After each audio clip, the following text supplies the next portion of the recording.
Hello my dear students, तो आज हम करने वाले हैं सैम्पल पेपर कक्षा 5 का इंग्लिश पीरियोडिक टेस्ट 1। तो सबसे पहले पैटर्न देख लीजिए। इसमें सबसे पहले आपका अनसीन पैसेज आएगा जो 10 मार्क्स का होगा। एक नंबर के इसमें 10 क्वेश्चन होंगे। उसके बाद आपकी बुक प्रोज एंड पोएट्री, ठीक है। तो बुक के क्वेश्चन आंसर होंगे जितने चैप्टर आएंगे। तो आपके चैप्टर कहाँ तक आ रहे हैं? माई शैडो। तो 5 नंबर का होगा, 2 नंबर के 2 क्वेश्चन, 1 नंबर का 1 क्वेश्चन।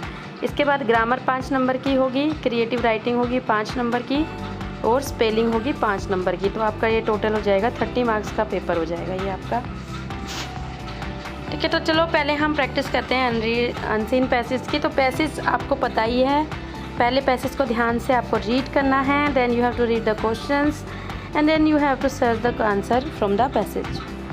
तो यहाँ पे देखो बीज के बारे में एक पैसेज दिया हुआ है। तो सबसे पहले हम इसको रीड करते हैं। बीज live in a house that is called a hive.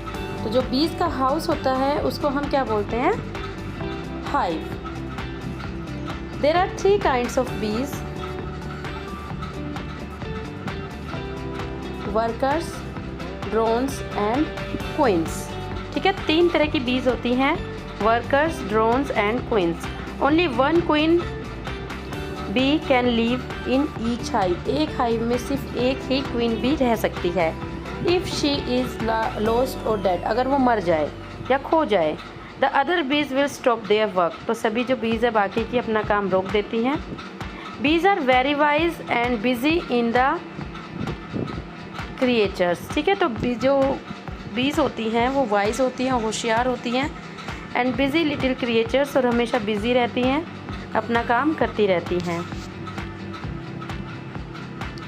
They all join together to build cell of wax for their honey. तो वो वैक्स बनाती हैं, सब एक साथ मिलकर जॉइन करके क्या बनाती हैं? वैक्स बनाती है। किस लिए? ताकि वो अपना हनी जो है उसमें स्टोर कर सके। Each bee takes its proper place and does its own work, ठीक है। तो हर बी को अपना काम पता होता है, उसका प्लेस पता होता है, तो अपने प्लेस के अकॉर्डिंग वो अपना काम करती है। Some go out and gather Honey.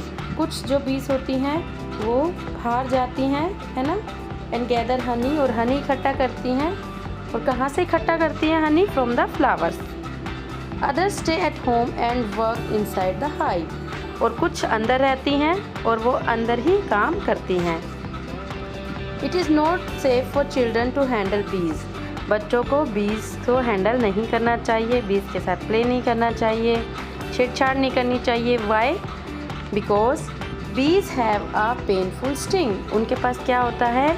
बहुत, जब देखा है ना, बीज क्या कर लेती हैं? हमें डंक मार देती है। स्टिंग मतलब डंक होता है उनका, जो जहरीला होता है, पेनफुल होता है।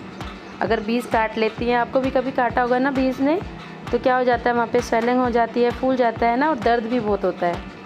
तो इसीलिए बच्चों को उनसे दूर रहना चाहिए।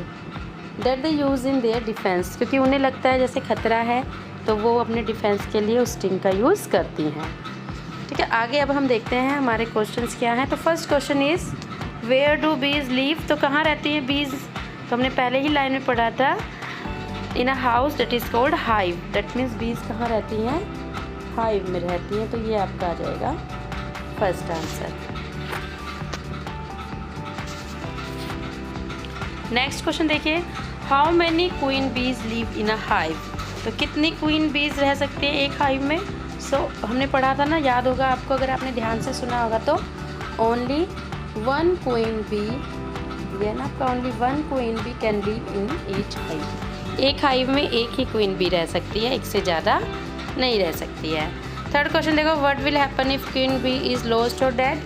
तो क्या होता है? तो अदर बीज स्टॉप देयर वर्क। बाकी की बीज भी अपना काम करना बंद कर देती है। ये आंसर आपको, तो पैसेज के यही होता है कि आपको जितने भी आंसर है वो पैसेज के अंदर ही मिल जाएंगे, अगर आपको ढूंढना आएगा, अच्छे से क्वेश्चन समझ आएगा तो पहले क्वेश्चन को पढ़ो, उससे अच्छे से समझो, और then you have to find the answer.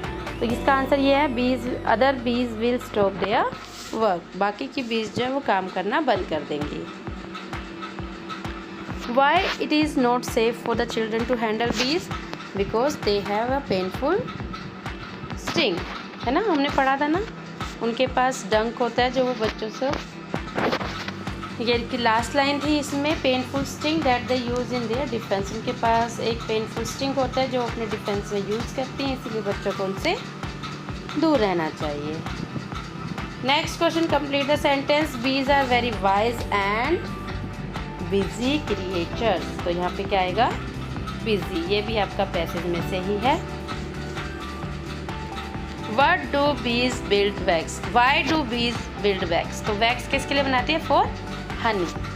Wax में वो क्या करती है, अपना हनी जो वो फ्लावर्स से कलेक्ट करके लेके आती है उसको स्टोर करती है। ठीक है, तो पूरा आ जाएगा, they build wax for Honey. Change the gender, तो किंग का क्या होता है, किंग क्या होता है, राजा। और हमने अभी पढ़ा कि हाइव में क्या होती है, क्वीन होती है, तो किंग का क्या हो जाएगा, queen. How many types of bees are there? तो कितने टाइप्स की बीज होती है? 3 टाइप्स की, क्वीन, ड्रोन्स एंड वर्कर, है ना। ये भी हमारा पैसेज में था, 3 types of bees, workers, drones and queen's. तो ये इसका आंसर आ जाएगा। नेक्स्ट क्वेश्चन है, right the opposite word for. तो स्टॉप का क्या होगा, स्टार्ट, है ना, रुकना, शुरू होना, या बिगिन। स्टॉप का आप बिगिन भी लिख सकते हो। इसी तरह से वाइज, तो वाइज का क्या होगा, फुलिश। नेक्स्ट है कलेक्टिव नाउन फॉर बीज। तो कलेक्टिव नाउन क्या होती है बीज की, स्वार्म। आपने पढ़ा होगा ना, collective noun that means group of बीज को हम क्या कहते हैं, स्वार्म। नेक्स्ट आपका पोर्शन आता है प्रोज एंड पोएट्री का, जो आपकी बुक में से है। First question is, in which season is ice cream popular? तो किस सीज़न में आइसक्रीम पॉपुलर होती है बहुत ज़्यादा? आजकल मिलती तो वैसे हर एक सीज़न में, लेकिन सबसे ज़्यादा पॉपुलर कब होती है? तो आपका आ जाएगा summer season. Why do you think your shadow looks like? Who do you think your shadow looks like? तो हमारी शैडो हमारे जैसी ही दिखती है, it look likes me. Where did the geese live? कहाँ रहती थी गीज? तो ये आपने अपनी बुक में पढ़ा होगा, है ना। गीज का रहते थे या tall tree under the forest. Why did they cry help help? Because they all stuck into a hunter's net. वो hunters के नेट में फंस गई थी, इसलिए वो चिल्ला रही थी। नेक्स्ट देखो, आपको राइमिंग वर्ड्स लिखने हैं। तो जोए का क्या हो जाएगा, टॉय। इसी तरह से गोल, तो गोल का राइमिंग वर्ड आप क्या लिख सकते हो, पोल लिख सकते हो, है ना। साउंड सेम आनी चाहिए,